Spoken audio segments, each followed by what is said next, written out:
okhulumayo noNtokozo Kalatha wakhona lapha eThilimusa Temple. Emanazaretha nginova ngesaba. Ngizodlula kwenye intshumayelo engangayizwa. Kwathiwa kwakhona amakhosazana amathathu ayesifungweni. Lamakhosazane oyedwa wabo wayenokusala njalo endleleni. Ayeke laba babili baqhubeke bona bayesifungweni. Lenkosazane eyayisala ngemuva kanti iyahamba emfaneni ngosuku lesifungo. Yadlula kulomfana yathi yabuya zohlanganela namanye amakhosazana ifika late. Yathi suka lenkosazana ilokuyenza lento ilokuyenza kwaze kwaba insuku ezinhlanu. Lenkosazana yathi suka yabigula kakhulu. Ngoba phela naye umfana ubeyiphi imali. Nkosazana ithatha imali uma wayabone ngokuthi athenge izinto ezimnandi. Lenkosazana igule kakhulu. Ithi suku isizodlula emhlabeni. Ibiza uma wayo. Mayimbiza uma wayo ithi makhona into ekumele ngikutshele yona. Imchazela uma wayo istory masiyamtshela ukuthi le mali osuku lezi zinto osuku uzidla ngisuke ngiyithathe kumfana imali yakhona. Le ntshumayelo ngidlula kuyona ngidlulisa kumakhosazana ukuthi asiphatheni kahle. Even noma sesifungweni phuma kini because uphuma kini uthandezile.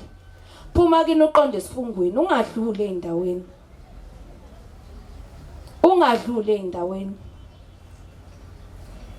Ukuziphatha kahle kubalekile. Sibabonile sisibetha abadala bephuma ngeenantsuku ezihlaza. Anithandini nini ukuphuma ngenantsuku ezihlaza. Nike nijabulisa abazali.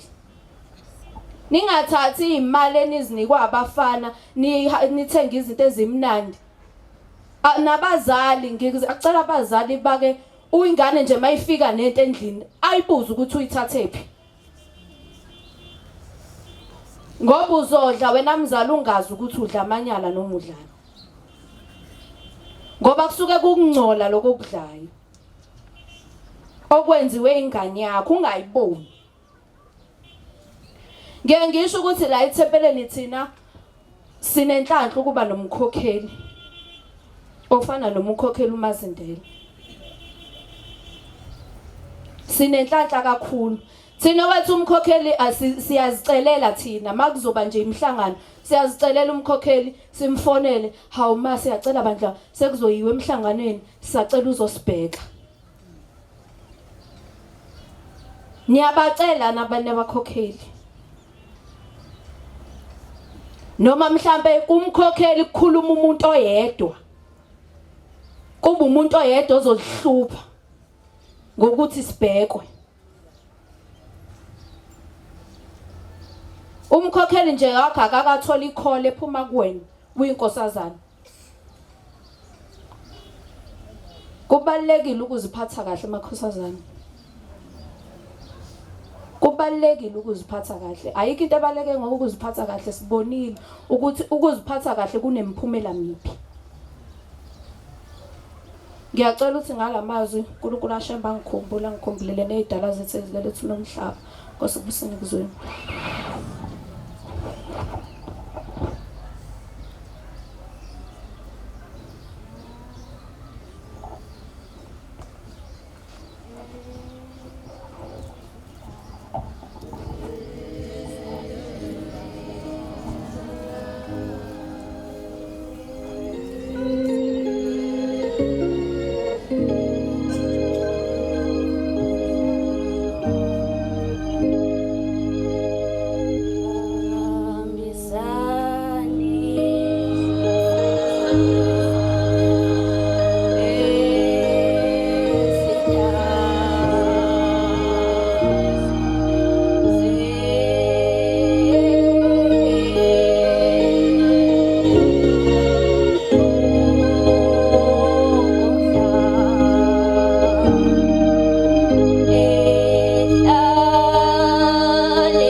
ophambi kwenu inkosazana yakhona la ekhaya eThemuzi umuntu ethelelwa kaMbatha Sibongo.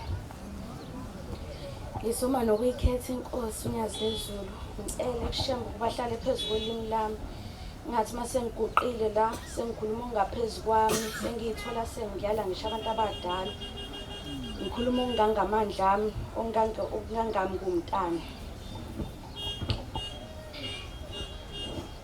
Manazaretha angeke ngisume nokuningi bengizodlula nje ngikhulume ngami ngobuhle uShemba sengibonise bona.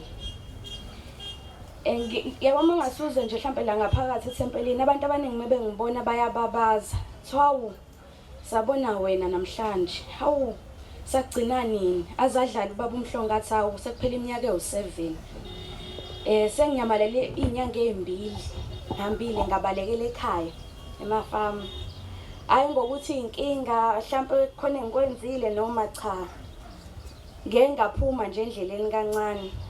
Ngathi nje ukubalekela inkolo. Ngesimo sokuthi ngonyaka odlule ngahlela inkinga eyakehlela nabaningi sazobehlela.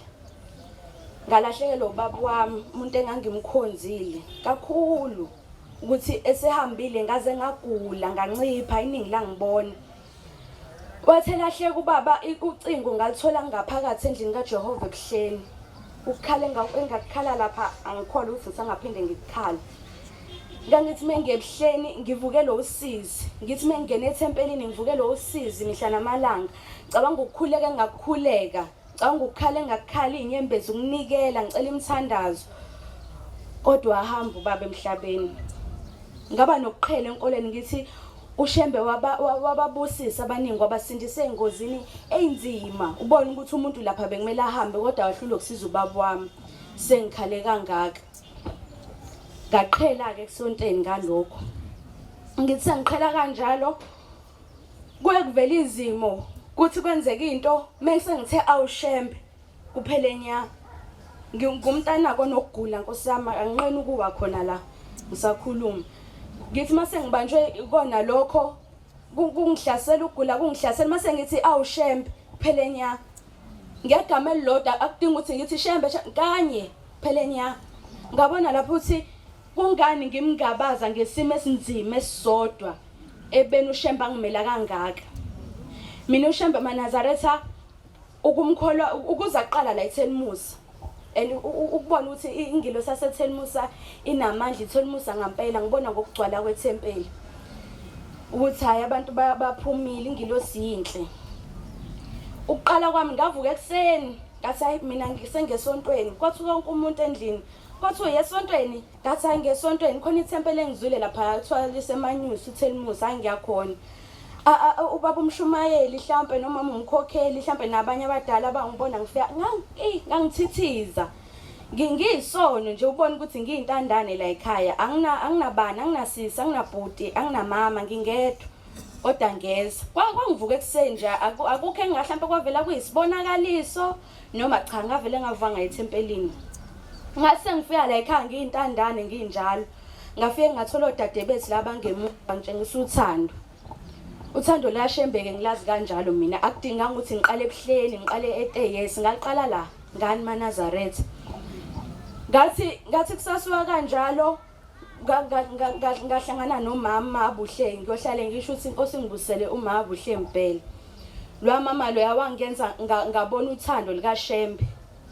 Wangithungela iMnazaretha wangisesontweni ebuhleni ngambona uShembe ngaya amandla akhe. Ngahlala edokodeni lakhe ngiyintandane ngoba ngisho bomama ngimina. Wangibonisa ubaba uMhlongo ukuthi kusakhona obaba abaphilayo ngaye entabazwe ngaye. Ngayibona intabazwe ngoba bomhlongo akwehlanga uShembe weza ngimina wathi mntana mina uthando ngiyakunika. Lavela ngani makholo. Ukuthi uShembe ungithanda kangakanani.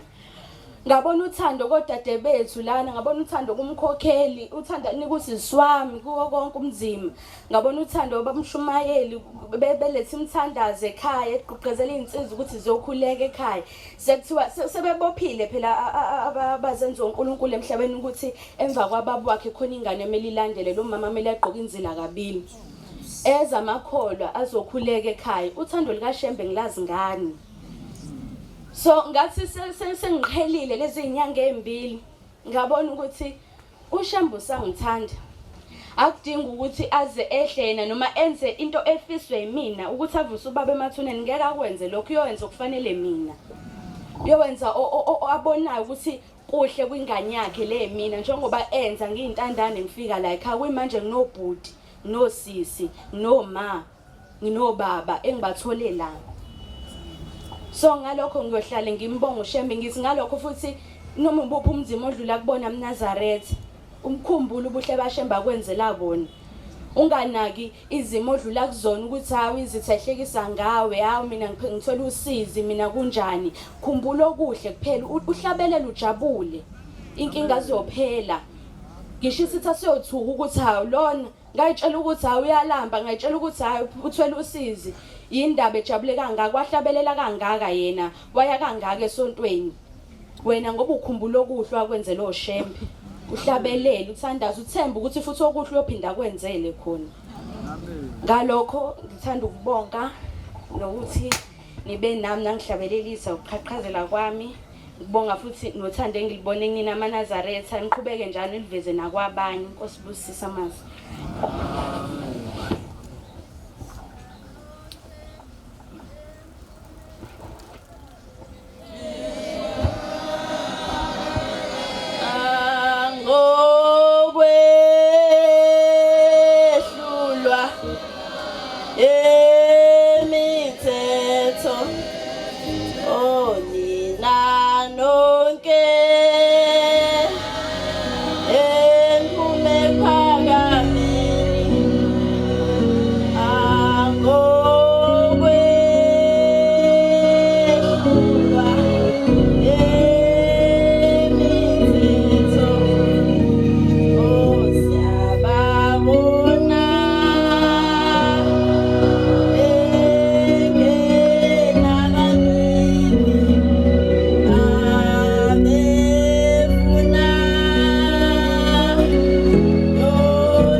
Sizothanda isibonga ithuba esiphiwe samakhosazana loguqile lawo sinenhlanhla wahlongwane uphuma ebonga ubuhle eThempele eMlazi kaYu ngasesikoleni eGagasini.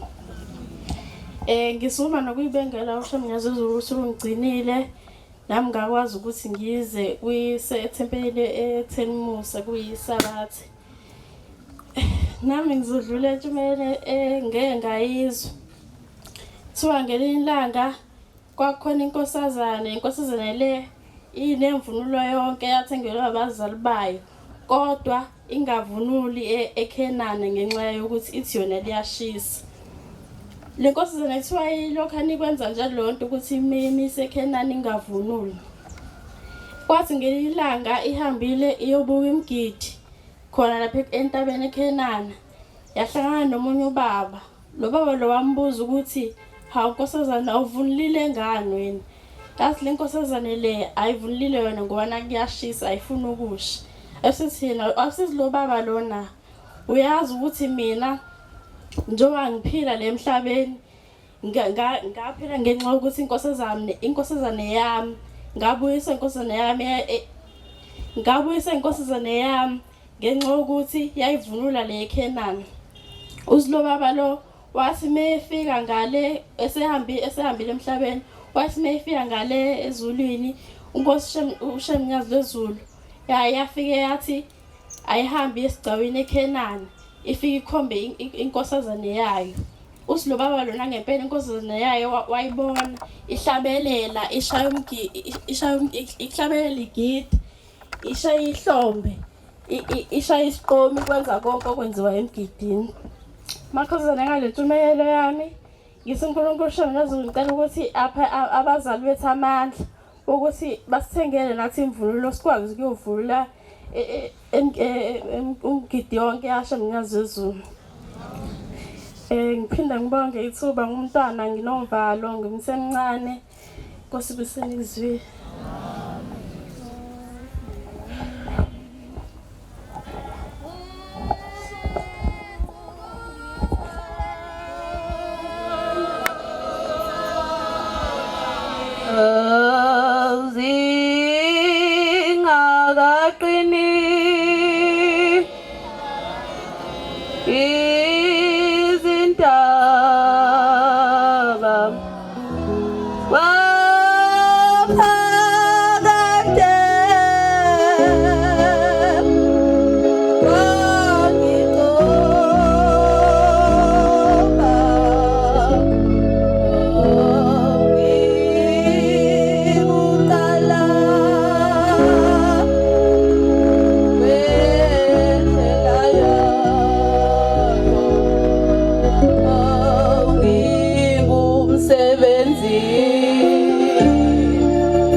Lo guqe phambi kwenu uZamangono wakhuzayo khona lapha eThelumusa.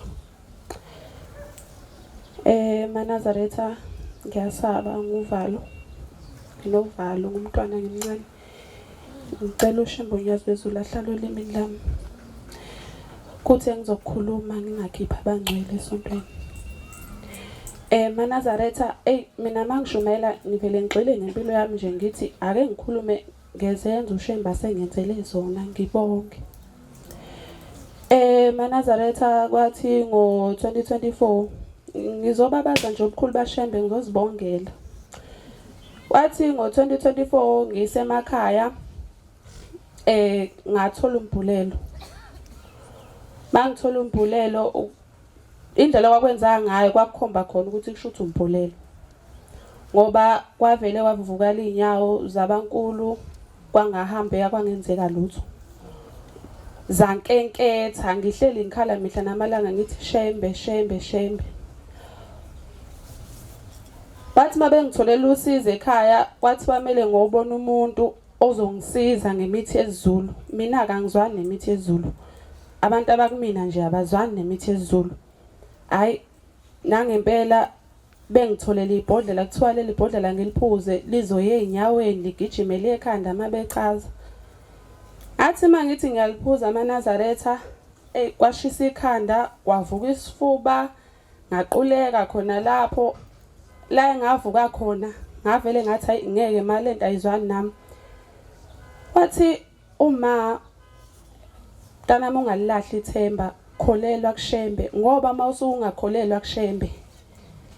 Ngoba mawusuka uShembe ungamethembi ngeke uzusizakala.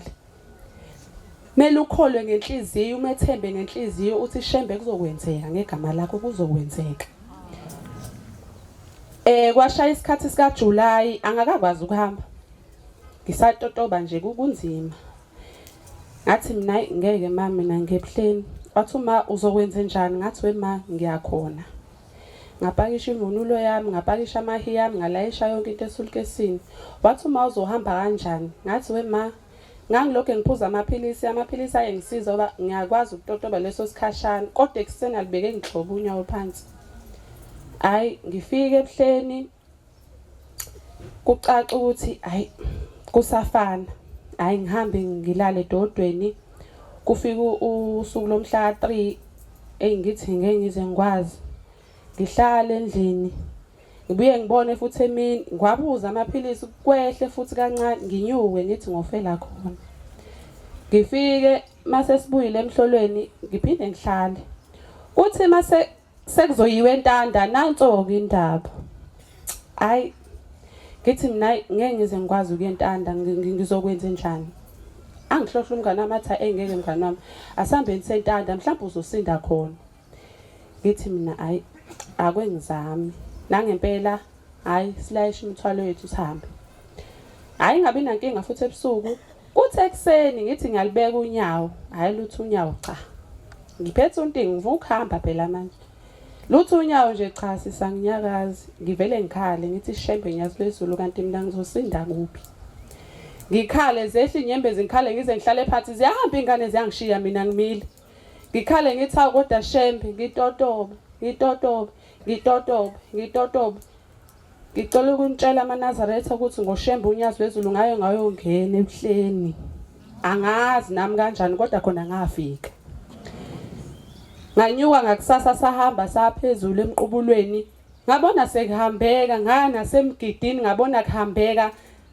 Ngizobabaza shembe nyazi wezulu ngithi ngiyabonga mina ayikho inyanga engayihamba ngokuthi ngisinde. Cha mina ngasinde ebuhleni ngasindiswa ushembe ngihamba ngeenyawo zami zombili nje ngasindiswa ushembe.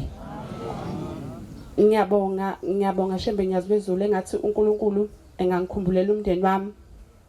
Angikhumbulele ubaba wami, angikhumbulele ubhuti wami owaqeda ngo2013 kodwa umsebenzi akawutholi kunalokho uthola ama-piece job endlonto ayingiphathi kahle. Ngiyacela ukuthi ushembe unyazi lwezulu angikhumbuleni ubhuti wami mhlambe ukusebenza kwakhe kahle kuzolenza lela khala kakhuzwayo ukuthi livuke. Ngiyacela ukuthi makuthi angikukhulumile khona la engike ngashayisa khona ngicela ukuthi ushembe unyazi lwezulu angixolele. Inkosi ibusisa amazwi.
Unyazi lezulu ogoqa phambi uNtando wakamdluli osabatha eVukani Temple eMlazi ePhilani phansi kwaMshumela ubhuti uphethe.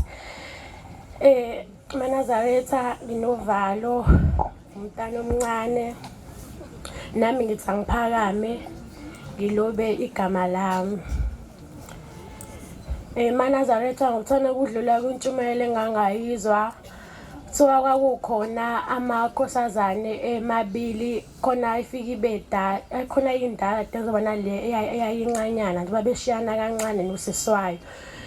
Kuthiwa le nkosazane lamakhosazana lawa ahamba aya esifungweni 25 o2 ahlala ndawonye. Wo2 nje lamakhosazane aye esontweni aye esifungweni konke nje la khona indaba noNkulunkulu aye bakhona. Mase kwathiwa le nkosazane le enye endala uma kwakuthi mase seqediwe isifungo ku25 nje seqediwe yona le nkosazane le iphume ngewindi iyozibuya ekseni sibuyela kubo. Kanti le nkosazane lento le izoyijwayela ukuthi njalo ukuthi ma u25 nje bagide baqede bakhonze futhi kahle inkonzo mase yona iyaphuma ngewindi ebusuku. Kwathi Manazaretha sekufike umhla uphela le nkosazane le isihambile emhlabeni. Kwathi kubo kankosazane behleli nje endlini sekufika umhla uphela sekumele ukuthi ibhokisi liphume eminyango. Ibhokisi lagoloza ukuphuma. Baba sethe babamba ubaba ibhokisi mele balikhiphe eminyango liyagoloza ukuphuma. Wayesesho usisi wakhe lo mncane wayesethi baba sacela ukuthi nizame ukuthi nilikhiphe ngewindi ngoba yena usibanibani wasibanibani kwakuthi uma usifungo saNkulunkulu wephuma ngewindi. Nangempela bathi belikhipha ngewindi ibhokisi laphuma. So makhosazane ngibhakama nokuthi ngicela sazi ukuthi kwezinto zonke zomhlaba esizenzayo thina sizenzela thina akukho kungafiki. Okwenzeka obumnyameni kuyavela ebukhanyeni kwesibusisa amazi.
Khetha inkosi enkulu yasebuhleni bamaNazaretha unyazi lwezulu oguqile uSinenhlanhla wakambunda ebonga kuhle Thempeli kayu Henlazi. Sukuma nokubonga ithuba esithe saliphiwa ubaba umshumayeli ukuthi nathi sisukume sifakaze ngoshembe ngobuhle sesenzele bona. Qala nje ngokuyibongela kosasigcinile inyamsahlala nomphefumulo nasekhaya konke kusakuhle kusahamba kahle kuze kube isikhathi samanje. Ngicela ukudlulisa ukubonga ushembe kwasengenzele khona. Bengifunde kabuhlungu ngesikhathi seCovid sifunda online. kwaya ngokuya kwathi ngo-2023 ngagraduate. Uma ngizokugraduate ngahlala isikhathi eside ngo-2023 wonke bengingafunda. Ngase ngiyagraduate ngesikhathi sabo-April ngangingaphosisi.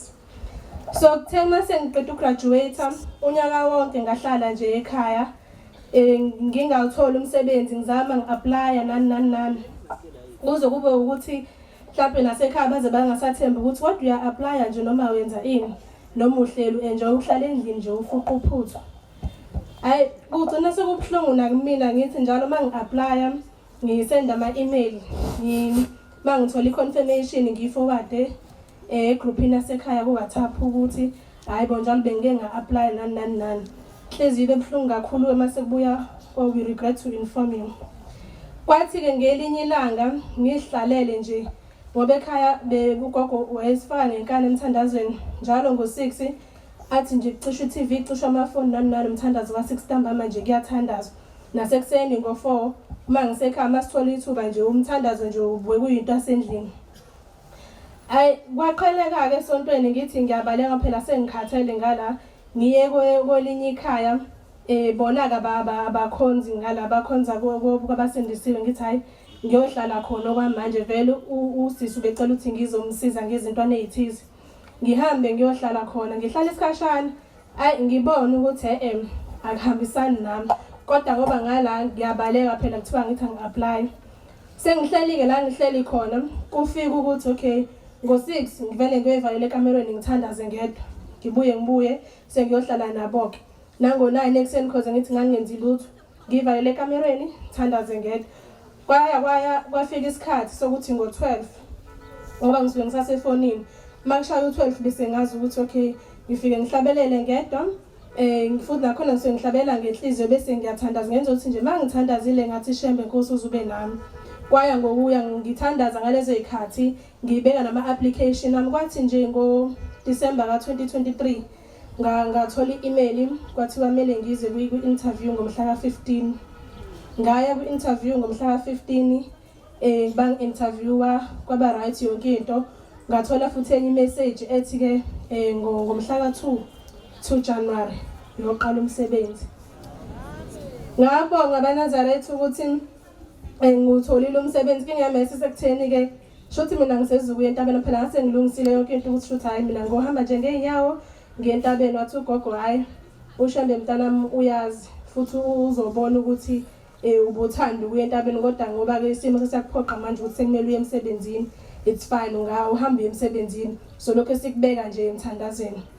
Ngalokho eManazaretha ngicela ukubonga ukuthi ushembe usangikhumbulile kodwa futhi ngisacela ukuthi angikhumbule kade ngisanda kuthola nje omunye umsebenzi kinga-ke awunginikeza isikhathi esiningi sokuthi ngikwazi ukuba sesontweni kodwa bese ngiplanela ukuthi hayi uJuly vele ngizovele ngicela i-leave ngoba nginazo iy'nsuku ey'ningi ze-leave vele ngiye nje esontweni at least noma isonto elilodwa ngikwazi ukungenisa nomdedele siphinde sibonge nasekhaya.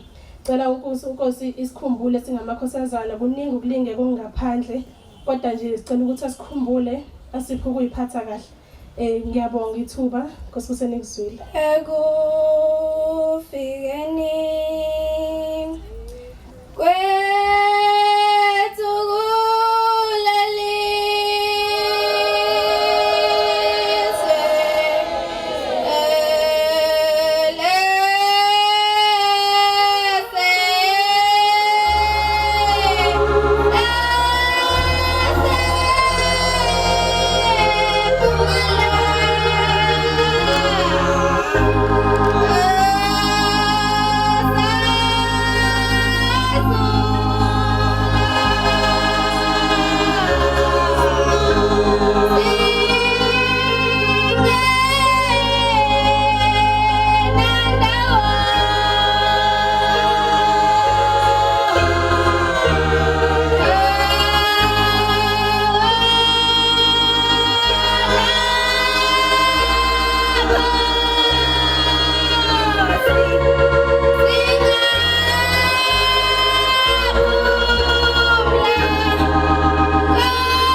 nasekuphakameni.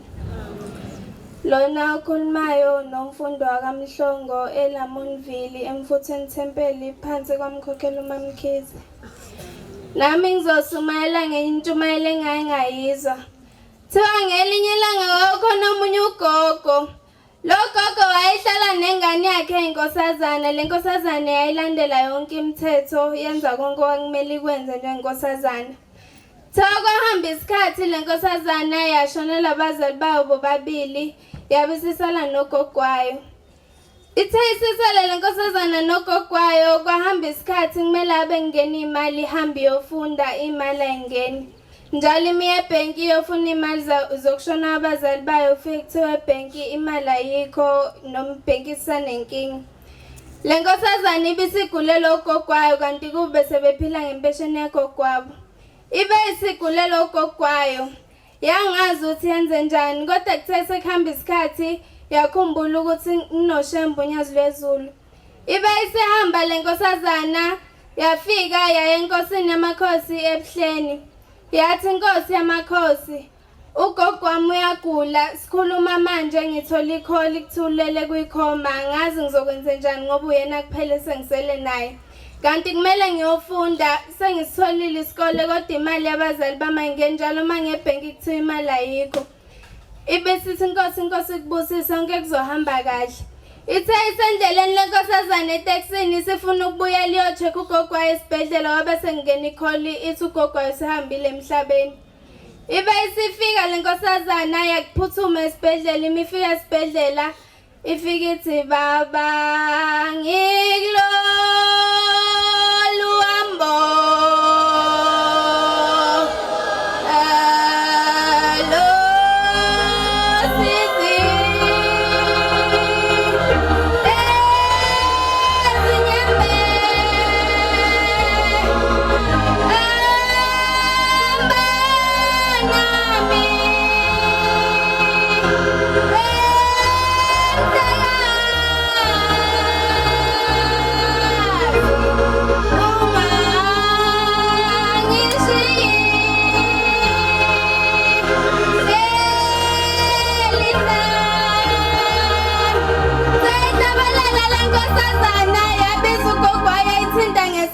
Sevukile kwikhoma beni besethu sihambile emhlabeni.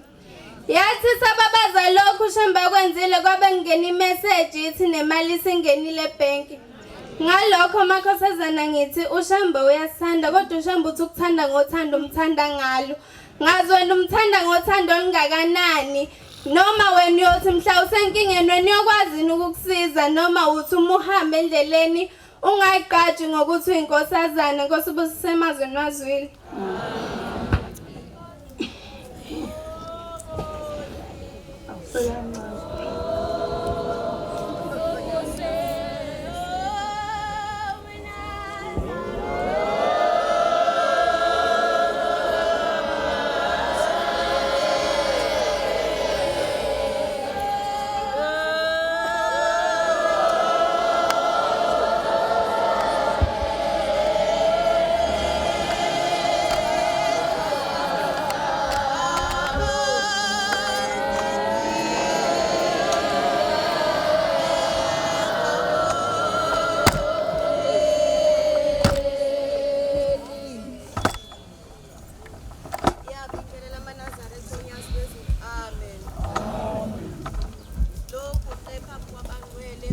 Ila aya oh nansi sondela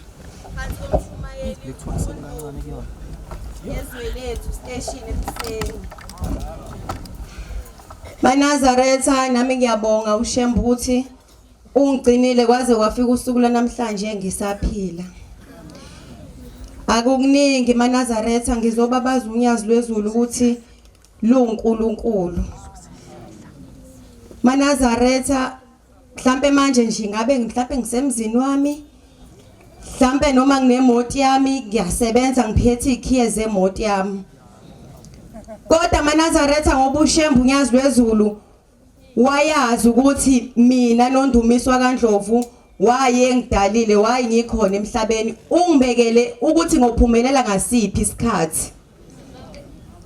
Manazaretha 2017 bengenza ugrade 12 sihamba nje singamakhosazane su6 lapho nje siskim Manazaretha singamaNazaretha sonke baphasa bonke bangishiya mina ngasala ngaphasa ngisho nango8 baphasa bonke eManazaretha kumanje omunye uyishadele nabanye nje baqhubela impilo zabo bangamaNazaretha baphumelele mina namanje ngisafunda Manazaretha 2018 ngakhala ebusuku befonelana bethi iphepha liphumile wena uthisha omkhulu akakufoneli ngithi mina ayikangena ikholi ngingalele ngavuka ngakusasa ngaye esikoleni ngiyocheck istatement sami ngafike ngacela ukuthi ngicela ukuphinda ugrade 12 wawungaphindwa ugrade 12 ngalesa sikhathi 2018 ngawuphinda ugrade 12 ngaphasa nakhona futhi ngo8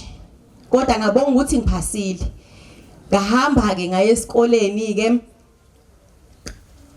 2018 ngafunda eNanda ngaphinda ngoba ngangifuna iagriculture ngayicinga ngaze ngayithola ngathola ukuthi la icoastal kaV ngeza eManazaretha 2020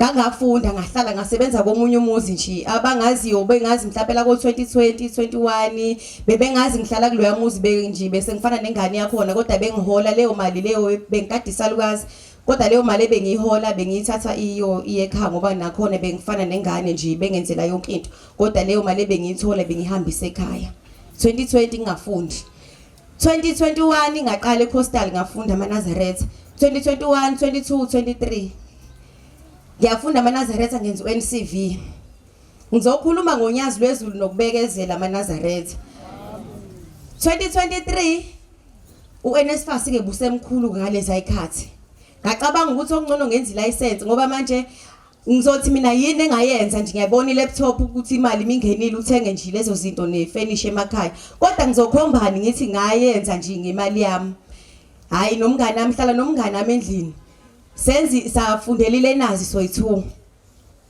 Manazaretha wavela idate yokuqala yokubhala sizobhala isikanye ekseni sizoya ePinetown Manazaretha ngavele ngathi nje ngisayicofoza nje ikhompyutha ngavele ngafeyila angaze ngikhale kanje ngaphuma wasala wangilandela athi sihlala soyi2 endlini waphuma ephasile wabuya nelenazi yakhe endlini ngiyakhala ngikwazi ngisho ukuthini lapho mengiye enkonzweni uhleze ethi ngicela inali 10 ungibekele uyabaza ubhlungu bokuphathisa umnikelo uhamba uyombekela umuntu ubone ngazi ukuthi wena ushemba akakwenzeli lutho imina ntambama engithatha uMnazaretha ngo6 siyathandaza sisemqashweni akakhonze eNazaretha mina ngibadonsa ngale endlini sizoguqa la endlini engihlala kuyona ngaphambi kokuba senze ezinye izinto ngo6 siyathandaza ebusuku mangikhumbulile ngiyaphaphama ngoba umthandazo ukusigeje kwesinye isikhathi wathi ngeke azayo ukuyotesta ke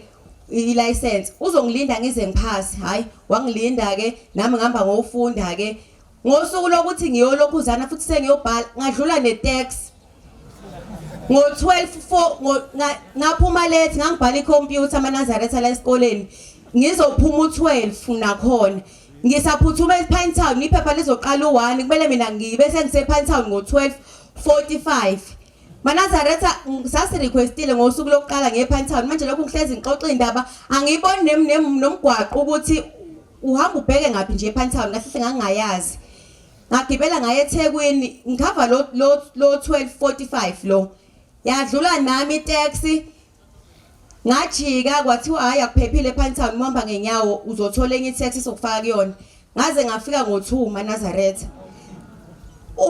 iphepha lapho kwakade liqalile lapho Manazaretha ngiyahamba liyanethi izulu athi amaphoyisa wena usulethi awunephepha seliyaphela nokuphela isimanga ngathi ngifika bahleli iphoyisa lokho egqokile izinto ezibrown lokho eliyalunguza eminyango ukuthi kanti ukuphi shuthi lilinde mina ngathi ngingena nje la beqala iphepha angazi Manazaretha ukuthi kanjani ngoba angicabanga ukuthi ungekho awukho umsebenzi uyaqhubeka nje kumele kubhalwe izingane zigoduke ngangena Manazaretha ngayibhala ilenazi ngaphuma ngokusheshsha ngezwe iphoyisa lingwemeza ngaphuma ngaqeda nje ngonyazi lwezulu Manazaretha Sahamba ke lengane yasithi hayi nami manje sesiyahamba ke sesiyotesta ke. Ngikhumbula kahle eManazareth umhlangano wakhuphuka uJanuary kumele mina ngibuyele ukuzoregister esikoleni bese kuthi ngoFebruary 6 itest futhi yami phese Pinetown. Manazareth waqala mina ngomhla ka6 yena uzodrive ngomhla ka7. Manazareth yavele iyaphuma kuleni i-truck engangade ngilidrive lavele laphaphalaza Manazareth konke ebivele ibela emehlweni ngoba ibingenza nje kakhulu sothi ngiyobhala esikoleni ngivele nje ngingaboni mhlawumbe kusuka enkantolo nje ongena ecoastal ngingaboni emehlweni ilento ivele ifilize la emehlweni angazi ukuthi nami ukuthi idalwa yini. Ngivele iphephalazi i-truck liphume nje la engidrivela khona bese thi ekumemeze lo instructor lo bese thi ke angiqale phansi second chance ngibuyele ke ngiqale hayi ke shuthi bese ke ayishwebela vele shayisa mabhali. Manazareth still ngibekeze yazi inhliziyo ibebhlungu evele evuke ngakusasa lo mngani nami abuye nayo avele buye na ngomhla ka7 athi siyakhuleka yambezisa futhi unyazi angipheli nokumphathela amashumi esontweni. Manazareth ngivele nje ebusuku ehambile ngalamhla ngivele nje ngikhale ngithi shembe kanti shuthi kanti umthandazo wami angazi uzwakala shuthi mangithandazela omunye umuntu angazi still kusawubekezela futhi lokho ngangaphela amandla.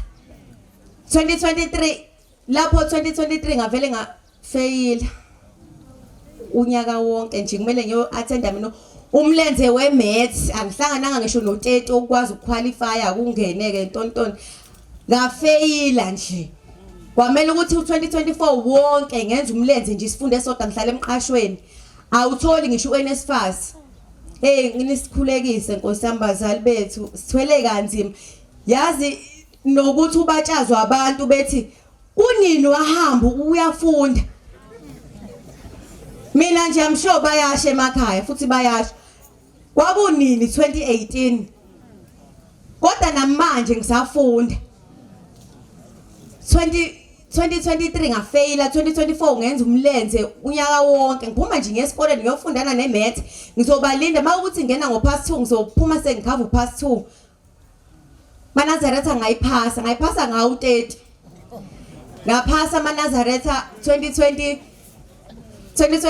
ngenza ke N4 N5 manje Manazareth ngenza uN6 ngonyaka lwezulu kade ngigqoka ijazi futhi khona nje ngonyaka lwezulu bayababaza emakhaya bamsho bayababaza ukuthi kanjani lengane Manazareth kodwa balokho bethi nje yabona mama bengibhalela ku WhatsApp bethi ukubekezela kwakho nondumiso Manazareth ngiyazinikela ngifuna uqamba manga ziningi izinto engikhomba ngithi manje bengihlezi ngithi shembe cosikhumbule ngenantsuku eklaza engathi nakhona ngathi kuyakhanya Manazareth ngonyazi lwezulu ushembe Manazareth ukuzinikela sibekeliwe Manazareth ngikhumbula nje mina ngasithola lesi sibusiso ushembe ethena ade besebenza emahotela ngangisiqala lesasibusiso ngasithola Manazareth ngonyazi lwezulu ngasinikele eKenani ngibuya phansi ngikhuleka ngamzwa kahle omunye umshumayeli angihlezi ngibona imoto zisidabula zisiphephetha siwalile ngithi hayibo khona umuntu ongavele esidudule ngemoto nje phakathi nomgwaqo ile moya emibi Manazareth yongahlabelele emgwaqeni ngakubona mina Manazareth kodwa ngoba manje ngiyahlabelela ngize ngithi siboshwa wozaniwe mazulu ifulwe ubani wozani obanovola elosa emgwaqeni muzohlangana nanje negroup mekuwumhlangano kuhanjwa phansi uqalaza unonduwandlo uzongithola kuleyo group esuka ihlabelela hayi emsindweni ade sihlabelela nje isungiseni setaxini bazokutshela ukuthi baze kwathuleka nje lemgwaqeni sethi wayibo itaxi ayidluli nathi bengihlabelela kuleyo taxi leyo ke Manazareth cela ukuthi unyazi lwezulu nje esikhumbule noma bengaze besibabaze bethi sikade sahamba ikhozi ka1 month usuyenze 3 years thani nje ngiyobekezela awenzeli umuntu thani nje ngizobekezela inkosi ibusisa amazwi Shembe unyazi lwezulu lesipho kuyiphatha kahle sifihle nje emoyeni emibi kimningi amen